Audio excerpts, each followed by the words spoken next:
Opa, só mais um. Garoto, é disso que eu tô falando. Vez. Felicidade demais. Opa. As tantas e as próximas, amigo, é isso aí. Sempre mais, nunca menos. Tudo que é bom, recomeça. Bom dia, boa tarde, boa noite. Meu nome é Thiago Pinelli. Esse é o Só Mais Uma, o podcast que tem feito bastante curso online. É o jeito, né? É o jeito. Que a gente não aguenta mais fazer reunião no Zoom, isso é um fato, né? Pelo amor de Deus. Que a gente mais tem as histórias de probleminhas, né? Problemões. Mas e as crianças? Será que elas têm conseguido tirar algum proveito nessa parada de aula online? Mais do que isso, qual que é o impacto que esse momento que a gente está passando e essa questão do estudo online vai trazer para as nossas crianças? Mas antes da gente entrar nesse papo tão profundo, Lelo, puxa uma cadeirinha aí, velho. Senta aí, vem trocar uma ideia com a gente. Como é que você tá, Pete? Tá bem, meu irmãozinho? Tamo, graças a Deus, aqui. Caralho, queria te dar um abraço com vocês. Saudade. Queria te dar um abraço, velho. Saudade do contato. Abraçar a tela fica esquisito já, né? Mas daqui a pouco fica normal, né, velho? O pessoal beijando as telas aí, criando uma certa... Tá faltando isso aqui, viu, velho? Velho, vai saber, né? Boa tarde, bom dia, boa noite, boa madrugada pra quem tá ouvindo aqui na nossa tela de bar famosa do Só Mais Uma Cast, galerinha. Ó, quem tá ouvindo, indica aí que o negócio aqui tá bombando. Se você já tá pegando desde o comecinho, sorte a sua, porque você vai ser tendência do futuro. Opa! Hype. Próximo hype. Gustavo, meu amigo cabeludo, vem pra cá, velho. Fala, Lelítio. E aí, meus amigos e amigas? Bom demais. Olha, eu confesso que eu fico a semana ansioso, esperando o momento de chegar esse encontro. Mentiroso. Puta papo político, hein, velho? Puta que pariu. Mesmo que seja online, virtual, pelo menos ainda existe o encontro, né? Pelo amor de Deus. Pode crer. Para vocês que nos ouvem, não esquece aí de nos seguir nos canais de podcast, agora no YouTube. Nossos links estão lá no Instagram, Só Mais Uma Cast. Bom demais. Nossa, que pronúncia bonita, velho. É, accent. Viu? Tô aprendendo, velho. E é árabe, hein? Olha isso, hein, velho? Que beleza, hein? Puxa a cadeira aí, mano. Bom demais, reunidos novamente aqui. Mais uma vez, muito conteúdo aqui na mesa. A gente trouxe aí para compartilhar com a galera. E feliz de estar de novo tomando uma, mesmo que remotamente aqui, virtualmente com os brothers, né? E hoje é o seguinte, para esse tema muito tranquilo, nessa pergunta que o Pete fez, pergunta simples, né? Uma tranquilidade para responder. Temos uma pessoa aqui conosco que foi apresentada, né? Que quem fez a ponte pra gente foi o meu grande cunhas, Henrique Klein, meu irmão de vida aí, que me sugeriu fazer o contato com ela para falar um pouquinho dessa questão da educação e do impacto desse momento que a gente está vivendo, ou das projeções, cenários, enfim, impressões que a gente pode ter do futuro para as crianças, né, em relação ao que a gente está vivendo da Covid. Então, chamar aqui para a mesa a pedagoga Paula Ourique, que, vamos conhecer hoje mais profundamente uma fundadora e diretora de uma escola de educação infantil, a Escola Prima Primeira Infância. Só isso, meus caros. Que coisa legal de se fazer na vida, ter uma missão dessa. E ela tá aqui com a gente hoje, me achará aí. Então, Paula, pega o seu banquinho, vem aqui na mesa, por favor, trocar uma ideia com a gente. Olá, pessoal. Tchim. Estamos numa mesa virtual, mas ninguém aguenta mais o Zoom, mas se não fosse também nesse momento, talvez a gente não teria se conhecido. Então, muito obrigada pelo convite. Espero que a gente converse bastante aí nesse bom dia, boa tarde, boa noite, boa madrugada para todos vocês que vão nos acompanhar. Beleza, não? Que maravilha. Mas retomando aquela perguntinha bem fácil, o Paulo, quais serão os reflexos desses novos modelos remotos no indivíduo do futuro? Essa pergunta, quem que escreveu isso aqui, né? Momento futurologia. Caraca, hein, meu irmão? Que beleza. Perguntinha tranquila.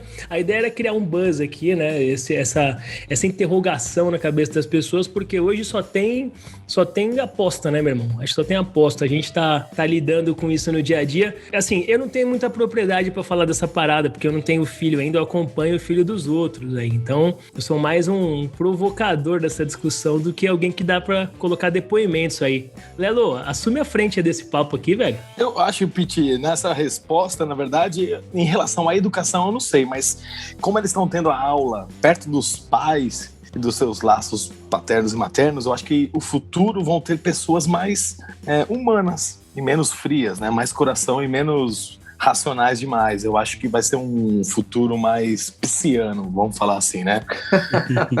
Boa. O cara transcendeu na resposta. Só isso.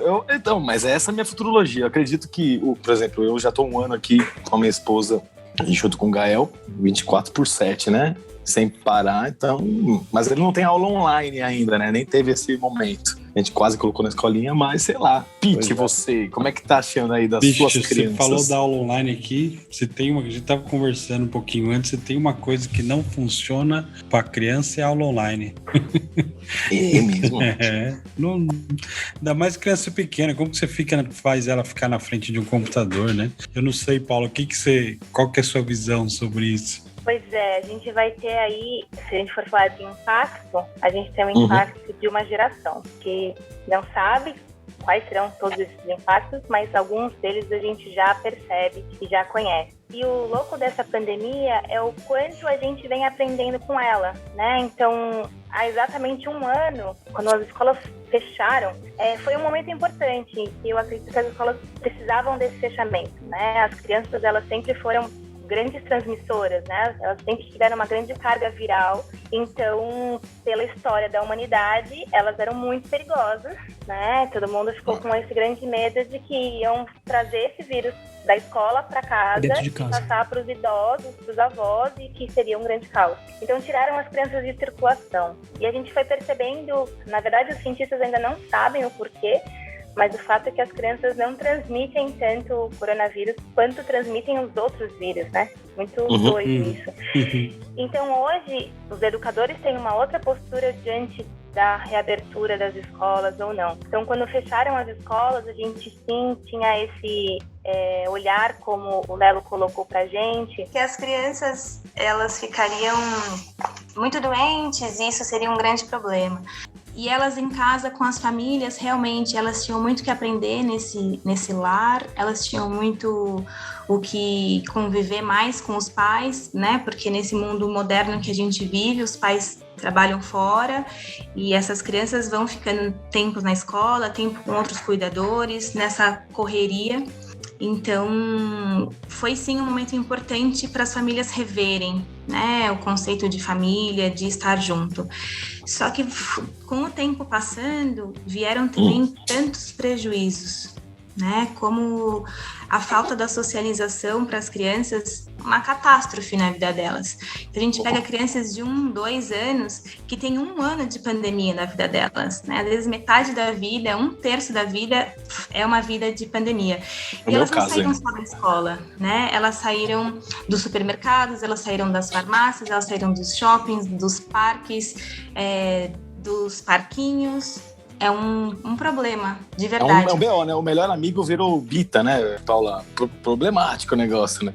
Ou virou a tela do computador, a tela da TV, né? Porque ninguém vê. Sei lá. E é muito grave essa questão de socialização, né? Que nem eu e minha mulher, a gente também tá enclausurado aqui, eu e a Adri, e ela, vira e mexe, faz reuniões aqui com o pessoal, a turma de trabalho dela, e tem uma colega de trabalho que tem um filhinho que eles às vezes tentam conversar com ele, assim, só para desbaratinar no intervalinho de reunião, e enquanto ele estava enclausurado, né, antes de ter reabertura de escola e tal, engraçado que ele era bem tímido, né, um menino acho que tem 3 anos ou 4 anos, alguma coisa assim, mas ele era bem tímido, bem na dele, e aí houve uma reabertura há um tempo atrás, né, de praticamente 1 mês e meio, ficou aberto, ele indo 2 vezes por semana para a escola, e aí fechou novamente. E ela ontem mesmo, conversando com ele, chamou ele para conversar entre uma reunião e outra, disse que o moleque virou outra criança.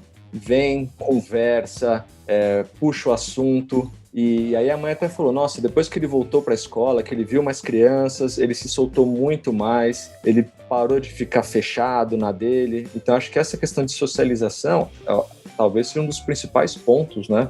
a serem superados? Não só a socialização, mas as crianças elas estão no ápice do desenvolvimento, né? Intelectual, emocional, social.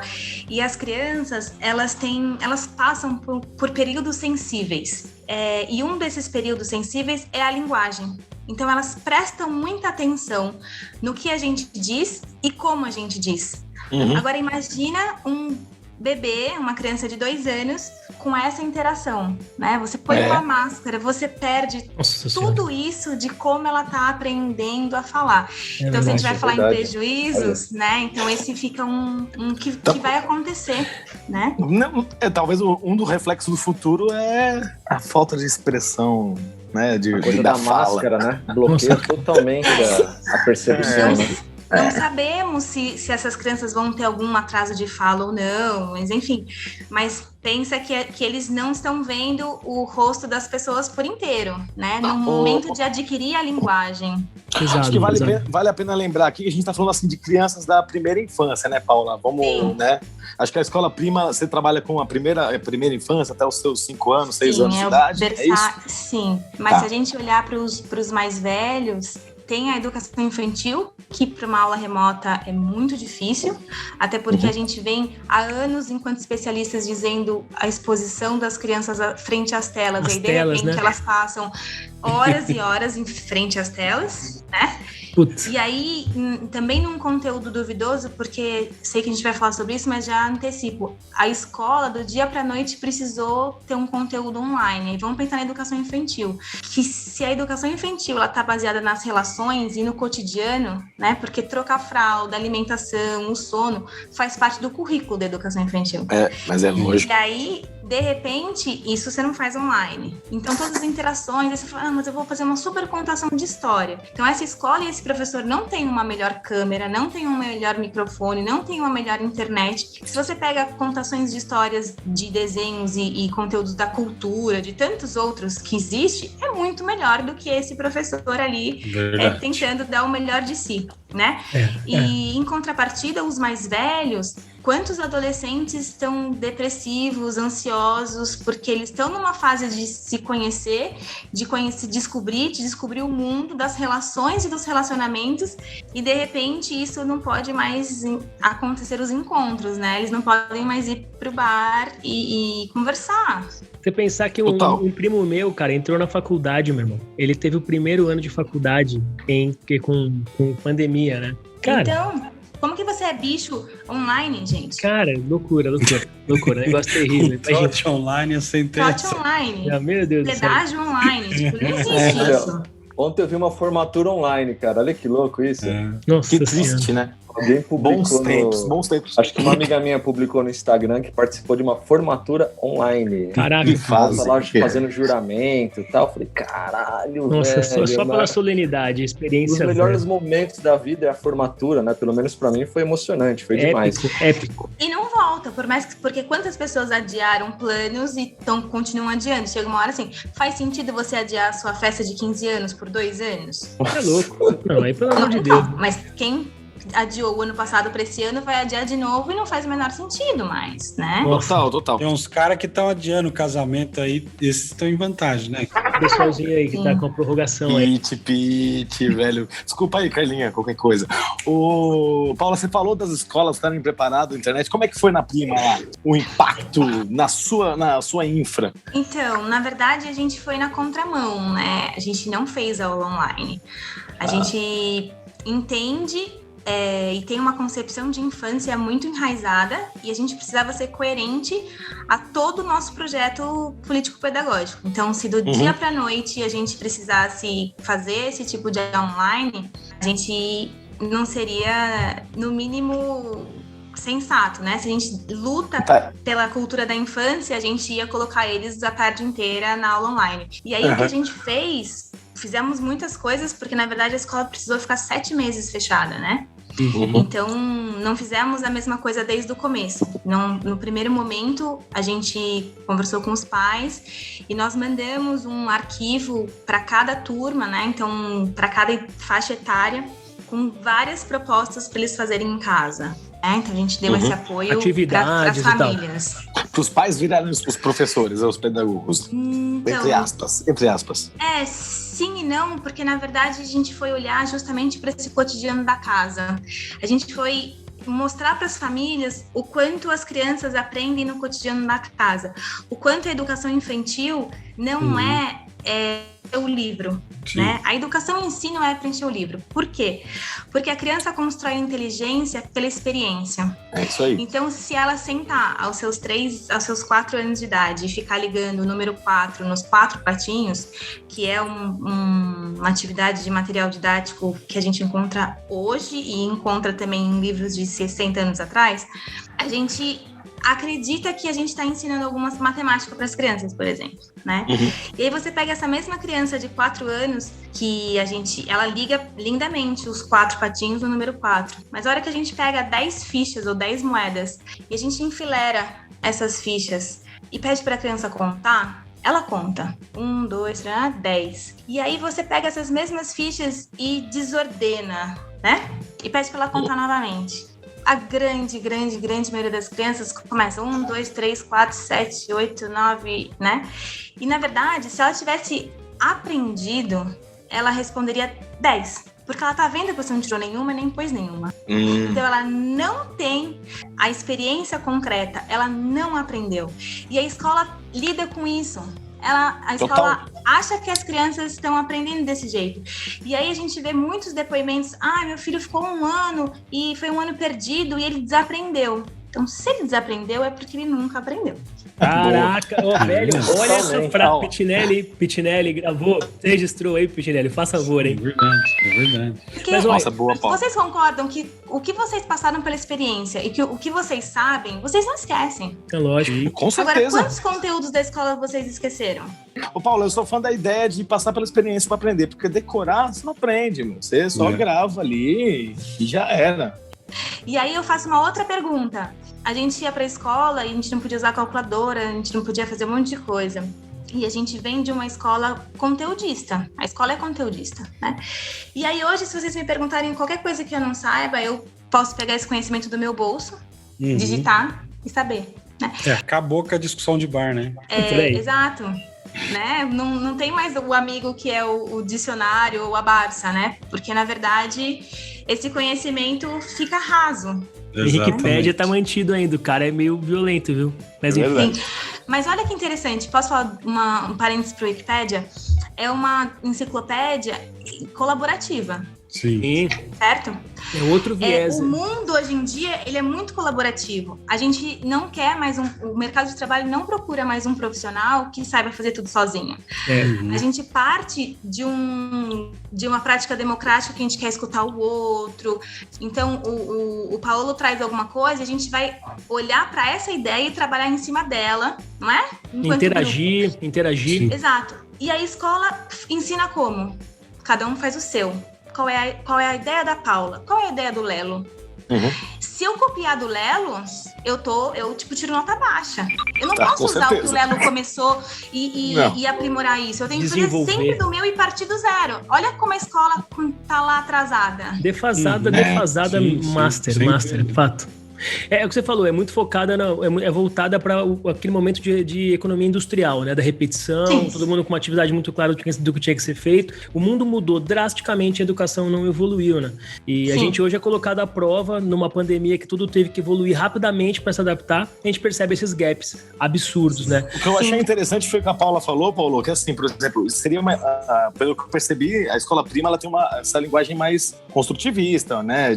Mais Montessori, né? Acho que você deve ter uma coisa bem específica, mas seria uma hipocrisia você colocar a criançada na tela, né? Totalmente contrário com o que vocês acreditam, né? E, exato. Sensacional. A pandemia, ela deixou tudo muito escancarado. O que era bom, o que era ruim, o que era médio, as desigualdades, né?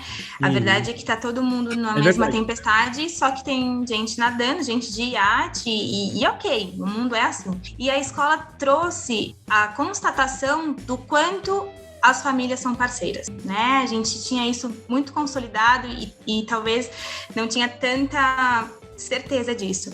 Então, nós fomos muito transparentes e uma das primeiras cartas que eu escrevi para as famílias foi justamente essa, nas primeiras reuniões, que se a escola precisasse fazer qualquer atividade para as crianças nessa educação remota, para justificar o pagamento da mensalidade, que então a gente pararia naquele ponto. A educação infantil aqui no Brasil, até os 3 anos, não é obrigatória. Então, a escola prima, ela tem... Sim, até os 3 só? Até os 3? A partir dos 4 a escola é obrigatória. Deixa eu avisar minha esposa aqui, peraí, rapidinho aqui, peraí. Você pode ficar com ele em casa até os 4 anos, depois ele tem que ir pra escola. Ele tá discutindo ali com a digníssima. E a escola prima vai até os 5 anos. Então, na verdade, todas as crianças, todos os bebês do berçário até os 3, os pais tiravam da escola, pronto, acabou. E é isso. E a escola ia pro buraco, porque... Sim, né? Claro. A folha de pagamento continua, os professores continuam. Professor, você não pode também demitir a qualquer momento, tem toda uma regra, né? Uma burocracia de sindicatos, enfim. A gente foi apoiando muito as famílias. Então, dos bebês, dos 10 bebês, dos 9 bebês que a gente tinha, só 2 saíram, né? Até dezembro. Que show! E aí você fala assim, como é que uma pessoa mantém o berçário do filho sem ele pisar lá dentro? Então, existiu aí a construção de um valor em que a escola não era simplesmente um serviço, né? E nós estávamos juntos. E aquela comunidade escolar, ela queria que aquela escola existisse quando a pandemia, enfim, a gente achava que, né, que acabasse, mas quando eles voltassem, eles queriam aquele espaço. Então, a gente lutou junto para que isso pudesse acontecer. E aí a gente fez muitos encontros com as famílias, individuais. Então, assim, muitas famílias que tinham um problema de sono, ou de alimentação, ou de grandes birras, sobre desfraude. Então, a gente foi conversando com essas famílias e apoiando uma a uma, porque cada criança é uma criança. E a gente não está, em momento algum, a fim de entrar na casa desse pai e dessa mãe e impor e falar, não, você tem que fazer desse jeito. Muito pelo contrário, né? É uma parceria mesmo. E com as crianças, a gente foi, mês a mês, também inventando coisas para elas. Tivemos, sim, contações de histórias. A gente fez, o professor de música toda semana fazia uma live para eles e era muito bacana. E eles gostavam muito e interagiam bastante. Então, a gente foi construindo, né? Eles tiveram alguns encontros com as professoras e com os amigos, porque eles também sentiam falta, mas não era uma tarde, né? Porque a gente tem que pensar que se a gente mandasse muita coisa para fazer em casa, a gente também sabia e a gente foi escutando as famílias. Não era o que eles precisavam, né? Não era o que os pais queriam também naquele momento. Né? Eles tinham que dar conta do home office, do filho e da lição da escola. Então, não era essa a nossa intenção. E a gente foi trazendo para as famílias... Exato. A gente foi trazendo para as famílias como a matemática, a linguagem... todo esse conhecimento, né, dessa construção da inteligência e do cognitivo estava presente no cotidiano e como as famílias podiam fazer, né? Como as crianças de 3 anos podiam ajudar a arrumar a mesa.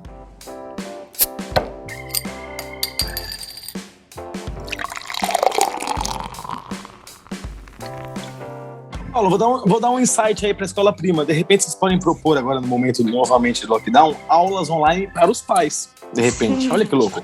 Aí eles continuam tendo a agregação do valor aí para continuar mantendo, e vocês estão dando dicas de como abordá-los em casa, vocês vão entendendo cada família, o que cada um é bom. Por exemplo, tem um cara que é bom em músico, tem outro cara que é bom em artes, né? Então você falou assim, você que toca violão com ele lá, você que é em artes, pinta o guache com ele, você que é de matemática, ele é economista, sei lá. Começa a separar os montinhos, olha que louco. Vocês podiam fazer isso, aulas online para os pais. Não sei, Pix, se você teve. Uma coisa que ela falou que é uma verdade, o negócio de encher de exercício, a gente não tava naquele momento de conseguir fazer nada. Você tem que... É o que o Paulo falou. Vamos dizer que aqui em casa que a gente tem uma moça que ajuda a gente. Mas você tem que passar, limpar a casa, arrumar a casa. Não, eu sei, crianças, fazer almoço, trabalhar, porque o mundo Tô ligado, parou. velho. Então, assim, realmente esse negócio também, pô. De vai ajudando com o que dá às vezes vem uma ideia de um desenho que você vai fazer para a criança, já era uma ajuda tão grande, porque chegou uma hora, todo dia de manhã eu fazia aula de artes com os dois, né? Então, mas chega uma hora que você não sabe mais o que você inventa de arte. Mas é isso que eu tô falando. A gente apoiou isso. A gente fazia isso, Lelo, com os pais, mas a gente também mandava kit para casa com alguns materiais e com a explicação do que eles podiam fazer com cada um daqueles materiais que a gente enviava. Mas coisas, assim, muito simples, mas riquíssimas. Então, assim, um graveto demais. com lãs e fios e enfim, para as crianças fazerem daquilo uma varinha mágica que depois vinha numa contação de história, sabe? Coisas lúdicas, mas que olhassem para a coordenação motora, para a criatividade. Não era um ligue o ponto ou pinte o porco. Mas isso aí vem da criatividade de uma provocação de um modelo que já acontecia e, mudou um contexto, não pode perder a essência. Rolou uma conexão, acho que maior também, né? Entre as escolas, as famílias, nessas comunidades que tem nas escolas também. Olha que negócio interessante, velho, que ele fortaleceu o instinto de comunidade, meu. E comunidade é isso, um ajuda o outro, né? Principalmente em escola, no caso das minhas crianças, aconteceu a mesma coisa, mais ou menos exatamente o que você falou, a questão financeira, a escola foi diminuindo, teve um mês que eu falei, gente, eu preciso que vocês paguem cheio, depois do ano que vem eu te devolvo. E foi virando, porque realmente todo mundo tinha que se salvar do jeito que você conseguia, né? Exato. Rolou essa ajuda, né? Legal que, por exemplo, aqui na nossa mesa de bar, eu tenho o Gael, que tem 2 anos e meio, não foi pra escola. Então, ele não teve essa perda da escola, né? Então, é uma coisa. E o Pete, viu, Paulo? Ele tinha a Duda, que tava na escola, e o Joãozinho não, né, Pete? Não, o João fez 1 mês de escola. Fez 1 mêsinho de escola. Fez 1 mês e veio a pandemia. Mas eu não tive, ele ficou... Mas é louco que nós estamos falando de 2 coisas muito diferenciadas aqui, né? Pais que estão ouvindo aqui, que não tinham colocado as crianças na escola, mas estavam a ponto de, e pais que tiveram que tirar a escola e tadinhas, né? Tem essa quebra de ritmo aí, né? Muito louco. E olha que louco, eu vivi com os meus filhos, o meu mais velho era o primeiro ano dele no primeiro ano do ensino fundamental. Nossa. No início da alfabetização. Tudo online. Ô Pete, como é que foi com o João? 1 mês de aula, ele chegou a sentir falta? Você sentiu que ele deu uma mudada no comportamento dele? Cara, o que eu dou, graças a Deus, é de ter a Duda. Porque ele... Ajuda demais, né? Essa questão da linguagem. A linguagem dele se desenvolveu dentro de casa. Assim, absurdamente. Os primeiros 70 dias que a gente ficou basicamente nós 4 o tempo inteiro, eu tenho muito claro que ele teve um puta salto de desenvolvimento que talvez se estivesse na escola ele não teria. Porque tava eu e a Carla o tempo inteiro com ele e a Duda o tempo inteiro com ele. E a Duda, vocês conhecem, ela é super comunicativa, fala com caramba, fala muito bem. Então a linguagem dele super se desenvolveu. Então, assim, beleza, quando ele voltou a milhão pra escola. Puta, fazendo amigo, é uma loucura, vai super acelerado, super adora a escola. Mas no caso dele, eu não senti tanto esse impacto de desenvolvimento. Impacto no emocional também não teve, na Duda teve. Não, a Duda já teve um pouco mais de impacto emocional. Deixou de ver os amigos do bar, né, velho? No bar, não, da escola. Cara. Até precoce, hein? Até puxando o gancho de ver os amigos do bar. Eu lembro que o Pete comentou uma vez dos nossos carnavais, que ele falou que cada vez que as crianças iam encontrar com os amigos, ou ia para um evento, alguma festa, acho que foi a Carla que falou, não lembro se foi você ou a Carla, ela disse que sentia uma diferença, uma evolução nas crianças absurda. Por essa coisa de estar em contato com bastante gente, conversando com gente diferente, né? Ela falou que era uma diferença muito grande. É impressionante. É porque a gente tem a nossa turma, Paulo, e a gente se junta no carnaval e já tem uns 10 anos. No começo a gente ia solteira e foi andando. Hoje vai 20 e poucos adultos e mais umas 10, 15 crianças. É isso aí. E fica lá 5 dias de Big Brother ali reunidos. Festa popular brasileira, coisa maravilhosa, né?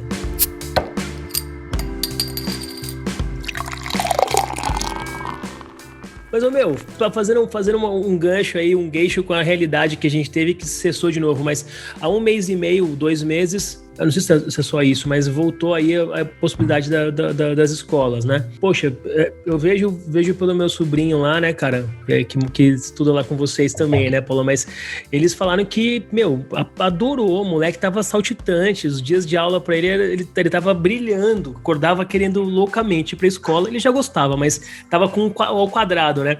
Então, a realidade dele, assim, ganhou uma cor totalmente diferente. Pros pais foi, claro, natural, muito bom, né, também, que eles tiveram tempo de novo, mas o moleque adorou, e eu ouvi relatos disso já, né, galera, também, que a molecada realmente sentiu muito a volta pro lado positivo mesmo, né? Sim, é engraçado, até algumas mães brincavam comigo, porque foi muito tempo em casa e quando começou a retornar, a gente conseguiu voltar em meados de outubro, mas foram poucas crianças que voltaram, a gente fez algo muito restrito, em bolhas, né, aquele medo todo do desconhecido, em toda a responsabilidade, nós fomos a primeira escola na cidade a poder voltar a funcionar, cumprir com toda a documentação e né, tanto sanitária quanto educacional, então tinha um medo, né, muito grande. E eu lutei muito para que a escola pudesse abrir.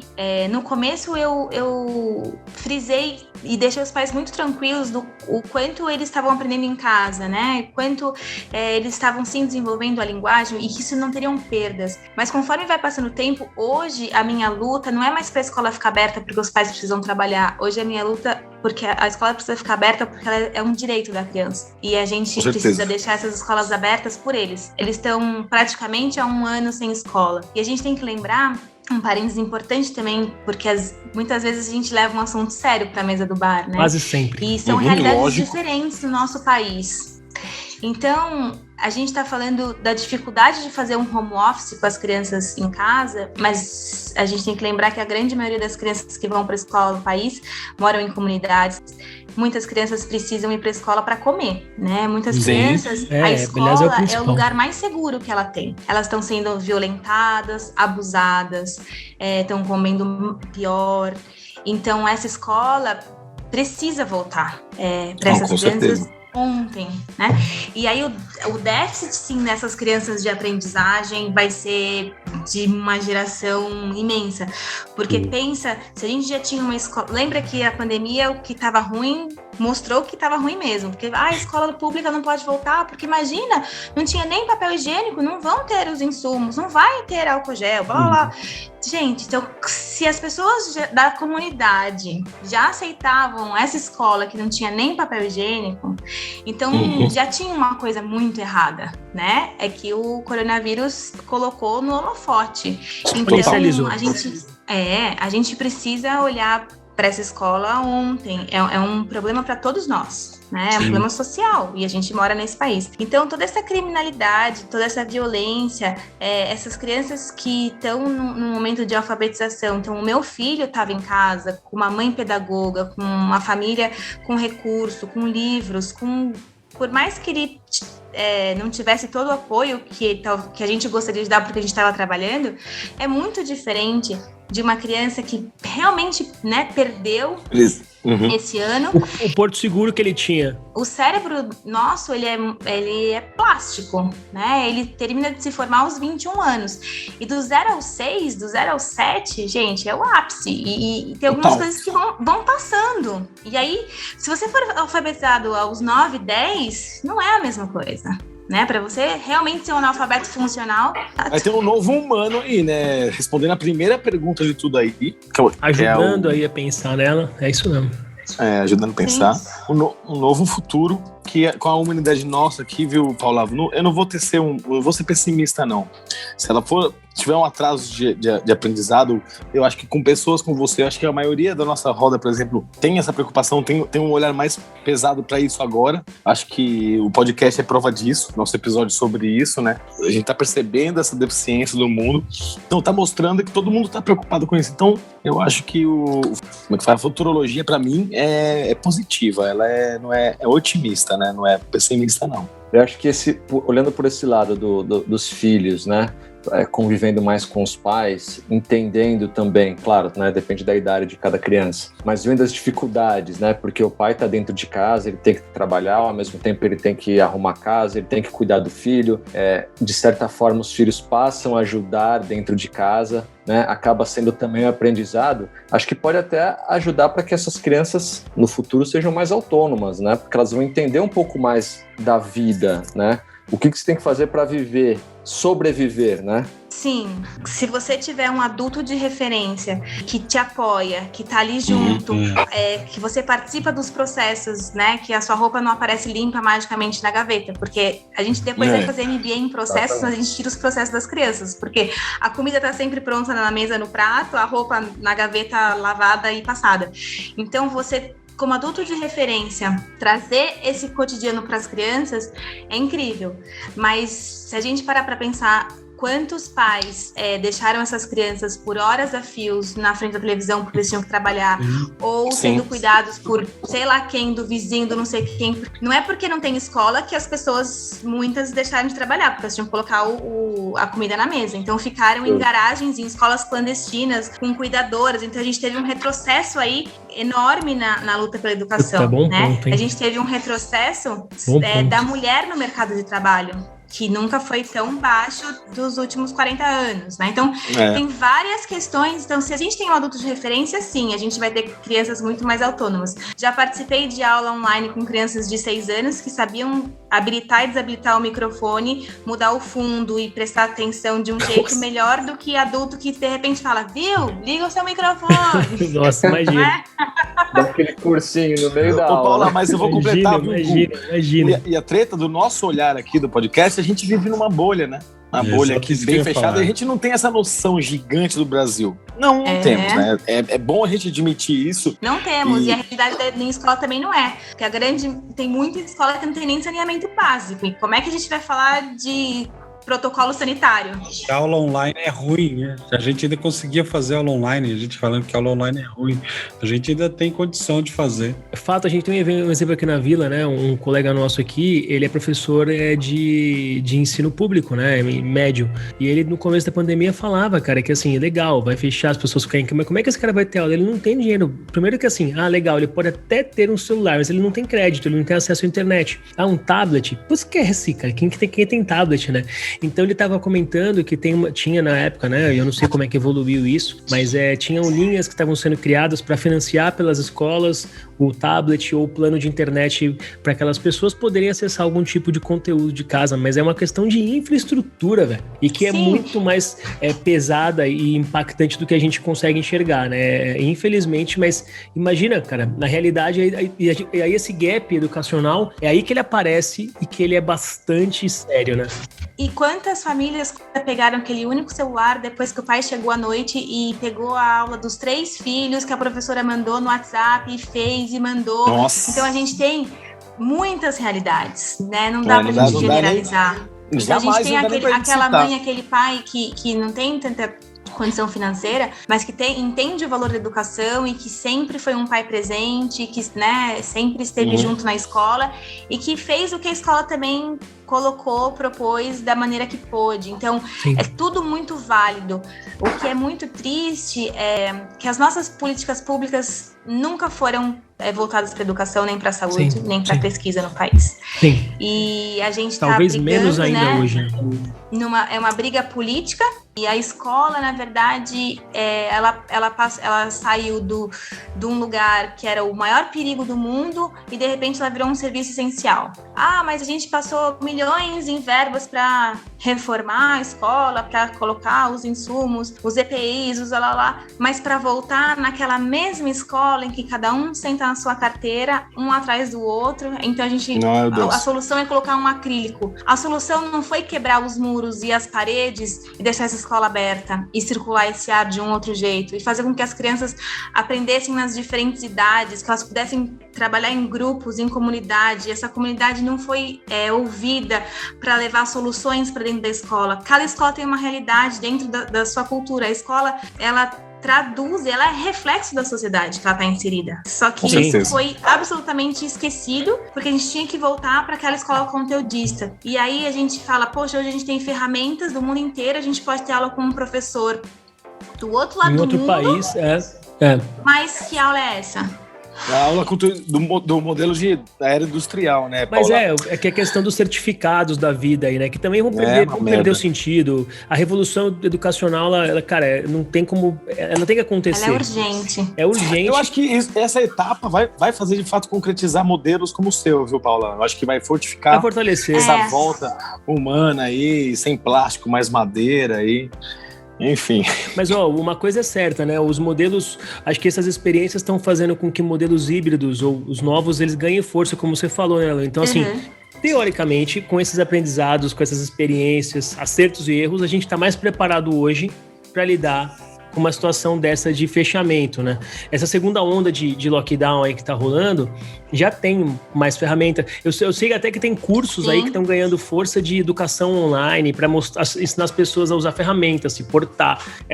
Já mostra que teve uma evolução nesse período também nessa questão de passar conhecimento. Com certeza. E a gente pode olhar, eu não vejo discussão para olhar para a escola de uma maneira que tenha uma mudança, né? Porque se a gente parar para pensar, quantas escolas de médio tem professor faltante, né? Às vezes o cara fica o semestre inteiro sem professor de física, não é? Isso é muito natural e uma realidade do nosso país.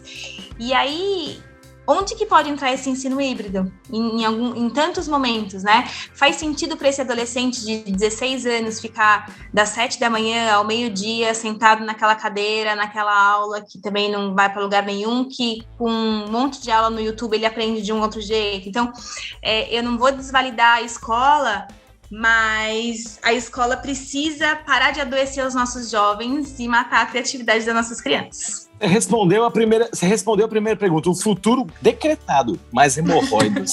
Mais hemorroidas no futuro. Certeza, né? Muito tempo sentado.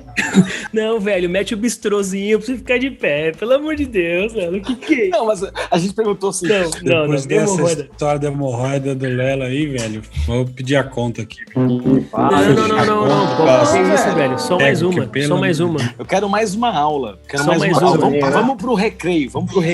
Pô, melhor parte. Vamos mais uma aí. Vamos nessa.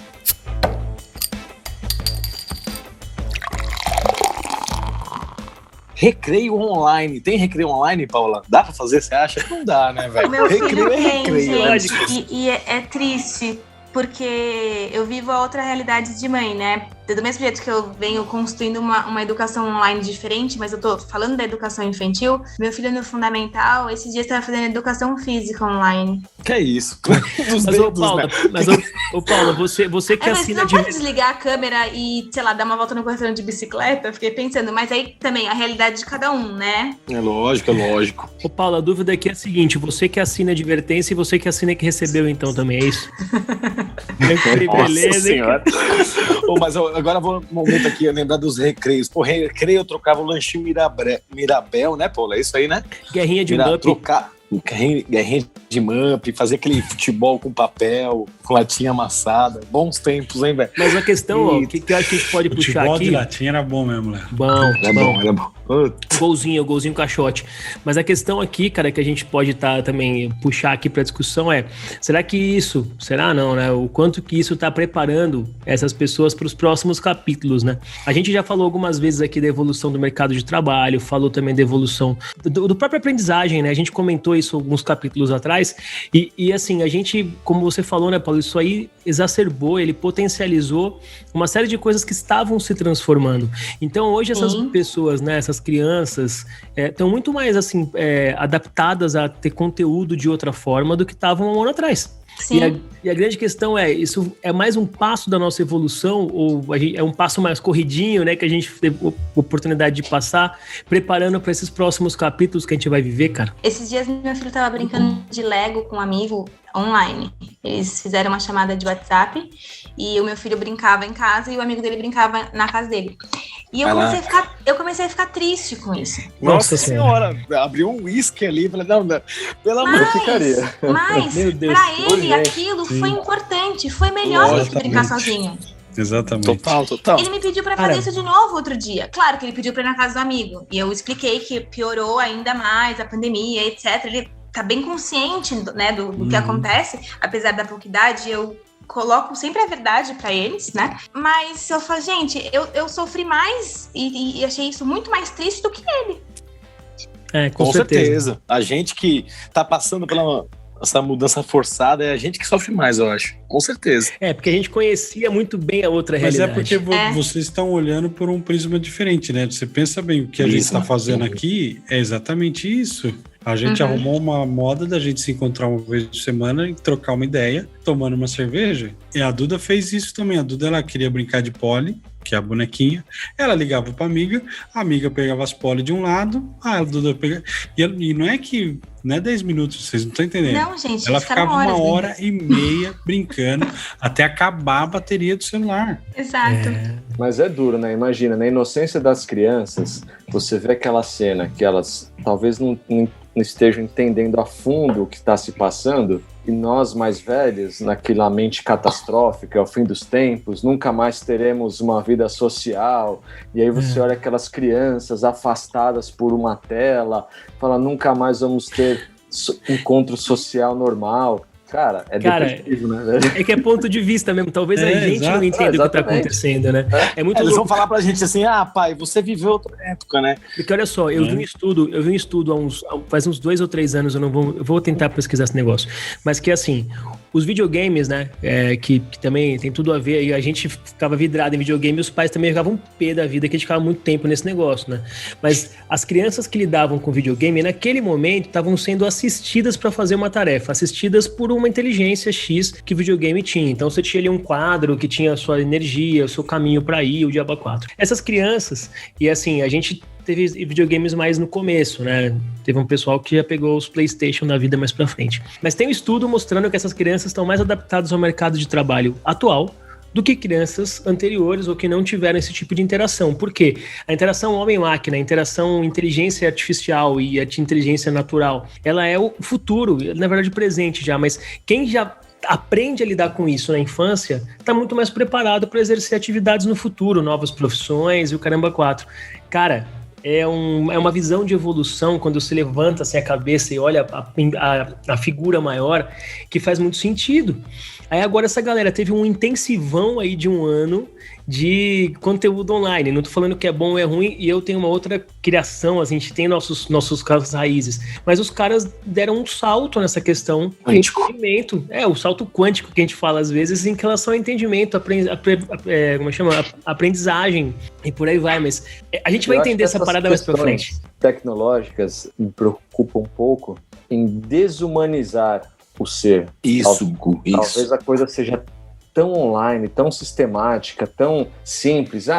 Abre a câmera, fala com o cara e pronto. Não precisa ir lá, não precisa ter o contato, não precisa conversar, não precisa ter o approach, não precisa ter a maneira de falar, não precisa... Enfim, são coisas que acabam, sei lá, no meu ponto de vista...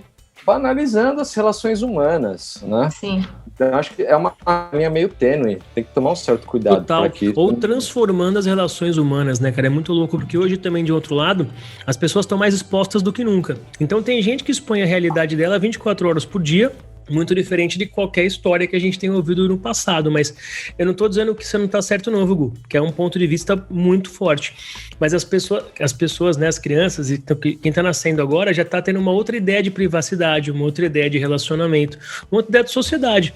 Amanhã, bem da verdade, com as economias caminhando do jeito que estão, um viés muito forte é acabar os países, acabar as nações, porque tem uma outra realidade, que você pertence a grupos que não necessariamente estão fisicamente juntos, né? Sim, hoje você não precisa tirar uma pessoa de um país e levar para o outro, né, e mudar a família inteira para ter aquele profissional. Você pode as melhores empresas vão ter os melhores profissionais e de vez em quando vão pagar uma passagem para os caras irem fazer alguma coisa presencial. Isso, com certeza.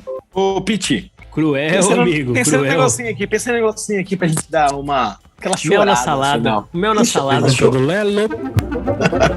Ai, gente, fazer um negócio diferente. Ô, Paula. De novo. Não pensou em nada, ele inventa um negócio diferente.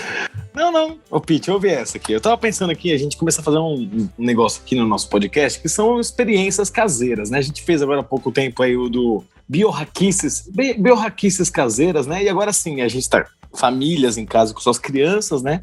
A gente tem a experiência de ser, entre aspas, hein, gente, professores caseiros, né? Não vamos falar que é professor, que isso aí é uma agressão a todos os professores que estão ouvindo aqui. Mas a gente acaba sendo professor aqui com as nossas experiências. Quero ouvir aqui...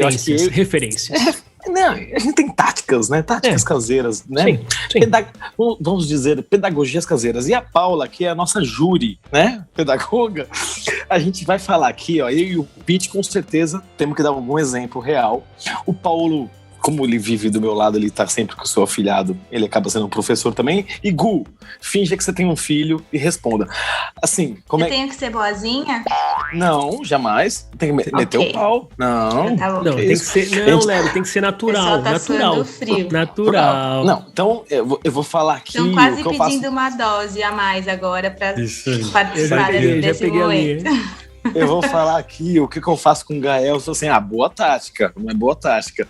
E aí, Paula, no futuro, quando a gente postar, a gente vai criar um conteúdo que a gente vai mandar para você se podemos ou podemos postar isso, se faz sentido ou não faz sentido, tá? Eu não entendi o que ele falou. Mas, por exemplo, posso começar eu respondendo aqui para vocês? Vai, responde para dar um exemplo pra gente entender. Deixa eu ver pra onde que eu vou, velho. Vai lá que eu tô curiosa. Muito que bem.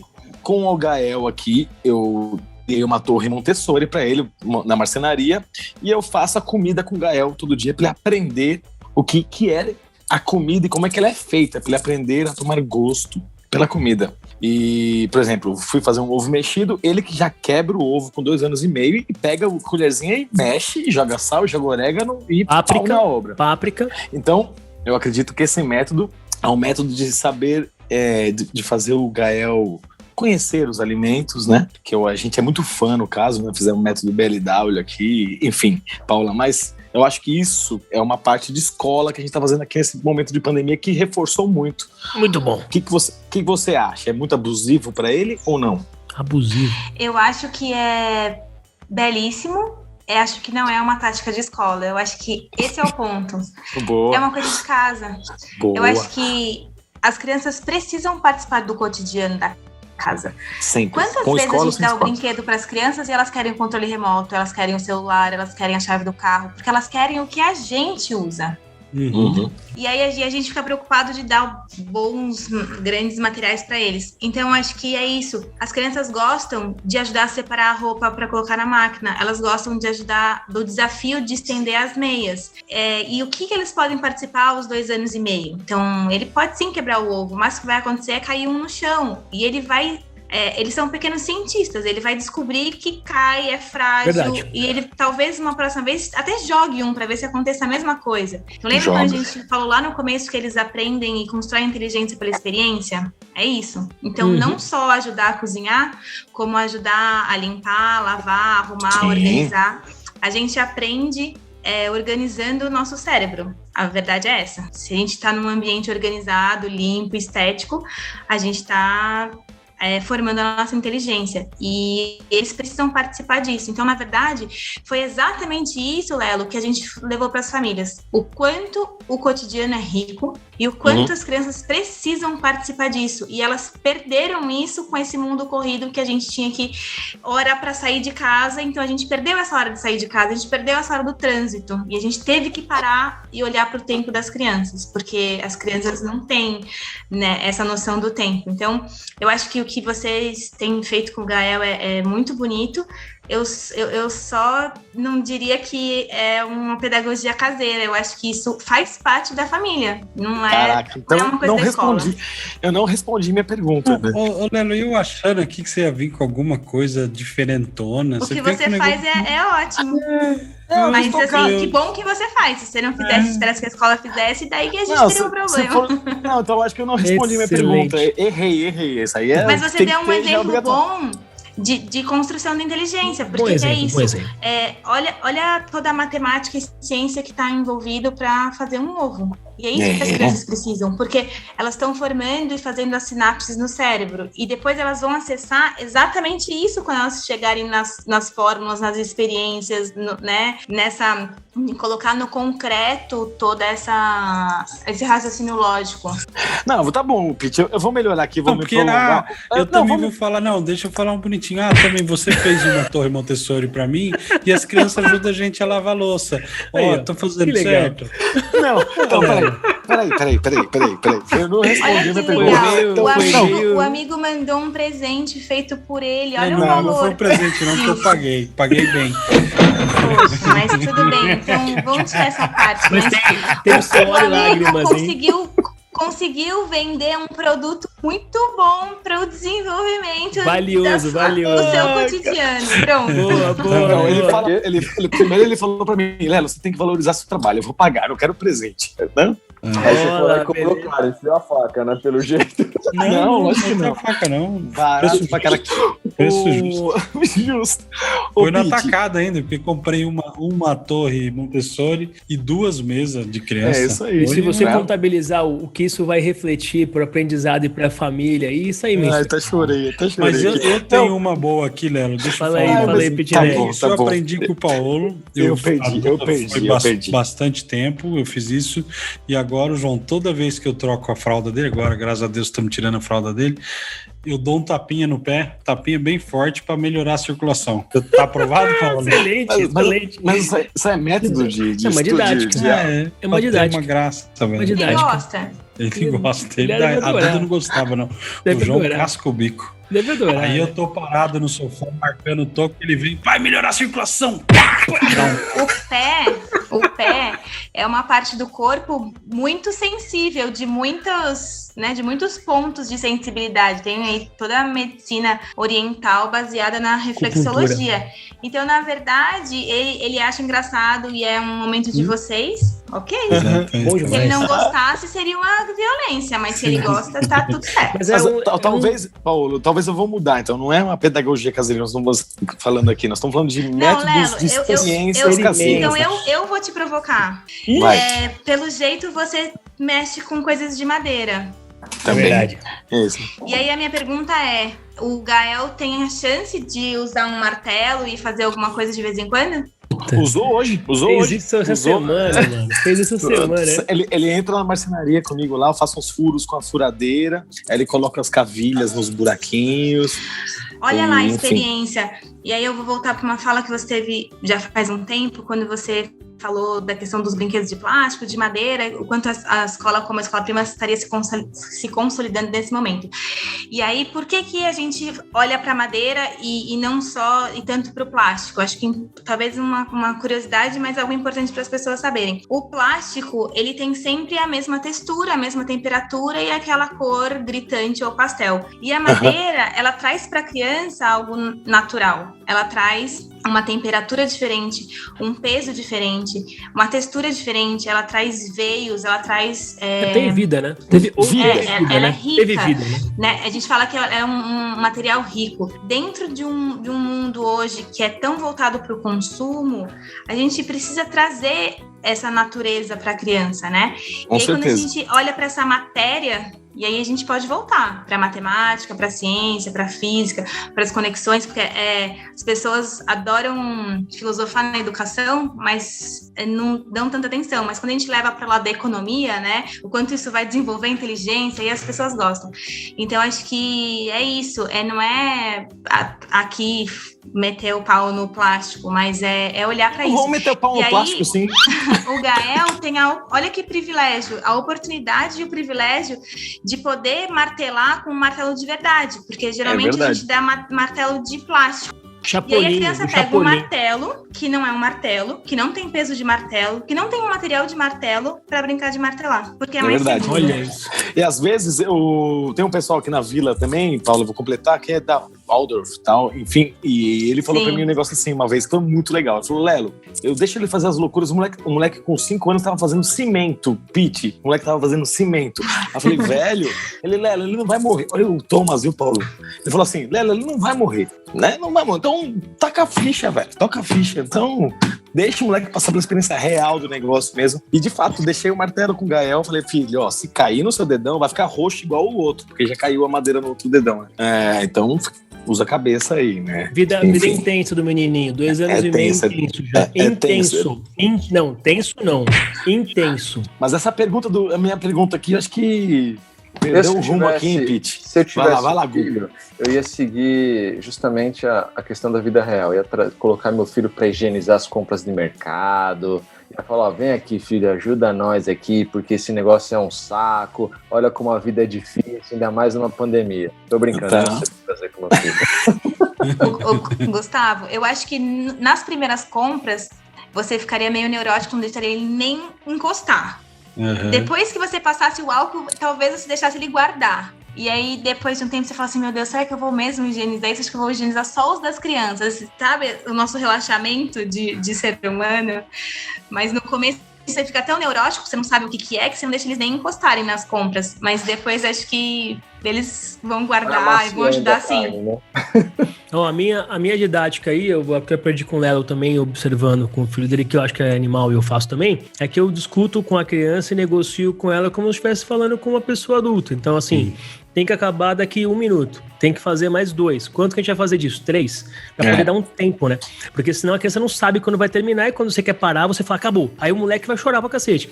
Então, é impressionante o quanto que isso funciona. A criança tem a cognição, ela consegue captar aqui, ó, tem mais 2, hein? São só 2.